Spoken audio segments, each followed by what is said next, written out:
২০২৪ সালে এই বিমানবন্দর থেকে ছেড়ে যাওয়া প্রতিটি ফ্লাইট গড়ে প্রায় ২৩ মিনিট দেরি করেছে।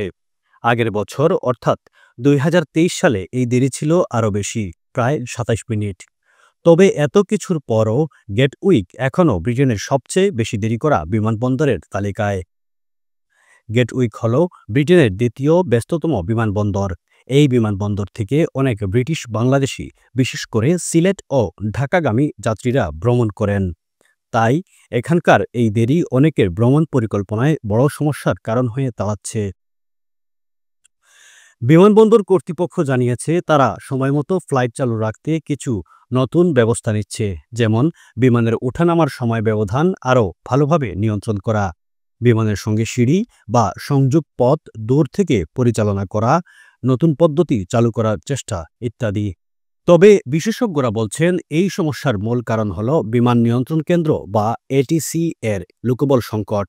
মহামারীর সময় বিমান চলাচল কমে যাওয়ায় অনেক কর্মী ছাঁটাই করা হয়। এখন নতুন লোক নিয়োগ ও প্রশিক্ষণে সময় লাগছে। এই পরিস্থিতিতে যাত্রীদের কষ্ট হচ্ছে।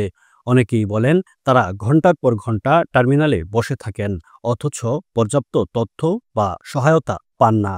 এদিকে ব্রিটেনে সবচেয়ে সময়মতো ফ্লাইট ছাড়ার তালিকায় রয়েছে বেলফাস্ট সিটি বিমানবন্দর। এখান থেকে ফ্লাইটগুলো গড়ে ১২ মিনিটেরও কম সময় দেরিতে ছেড়েছে।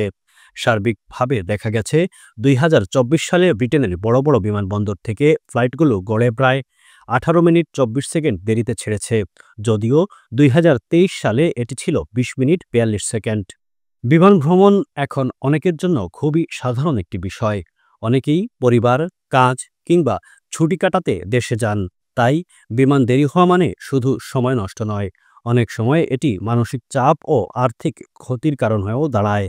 বিশেষ করে বাংলাদেশি কমিউনিটির যাত্রীদের জন্য এই তথ্য গুরুত্বপূর্ণ, কারণ তাদের অনেকে সিলেট বা ঢাকাগামী ফ্লাইটের জন্য গেটউইক ব্যবহার করেন।